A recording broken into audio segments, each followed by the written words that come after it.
Para po ito sa ating mga mahal na kabataan. Inyong pagkakatandaan, itanim sa inyong puso at ilagay sa inyong kaisipan ang pagrerespeto, pagmamahal at pag-aaruga sa inyong mga magulang.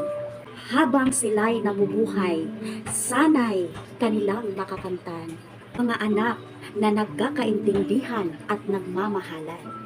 Pag-aaruga nila sa inyo'y dapat ninyong suklian. Yan lang ang tangi nilang huling kahilingan. Mapamanang kagandahang asal at kabutihan. Para sa mga anak, dala-dala nila hanggang kamatayan. Mga anak, huwag niyong saktan ang inyong mga magulang sa pamamagitan ng hindi pagsusunod sa kanilang mga utos o di kaya'y pagsasagot-sagot sa kanila dahil hindi niyo kayang bayaran ang lahat ng mga sakripisyo, pagmamahal at pag-aaruga nila sa inyo. Mula nang kayo'y nasa sinapupunan pa hanggang sa inyong paglaki upang mabigyan lang kayo ng magandang kinabukasan. Ang paggalang sa inyong mga magulang ay daan sa maayos at magandang buhay.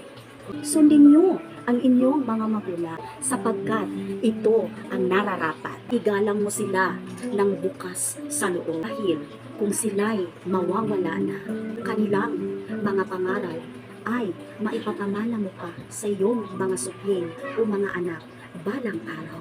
Kaya, habang nandyan pa sila at kapiling niyo pa sila, bawat araw ay susulitin dahil ito'y mahalaga.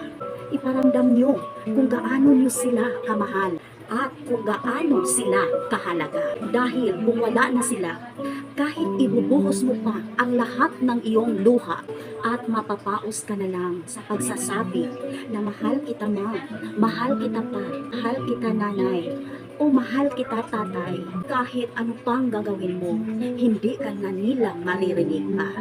At hindi na sila mabubuhay para sa iyo. Kaya habang buhay pa sila at susuporta pa sa inyo, strive your best and achieve your goals. Huwag na huwag niyo silang kakalimutan kung kayo ay uunlad na. Dapat niyo pa rin silang tutulungan at suklian ng pag-aalaga, lalong-lalo na kung sila'y tatanda na. Dahil ang pagmamahal at pag-aalaga mo sa iyong mga magulang ay nakapagpapahaba ng iyong buhay.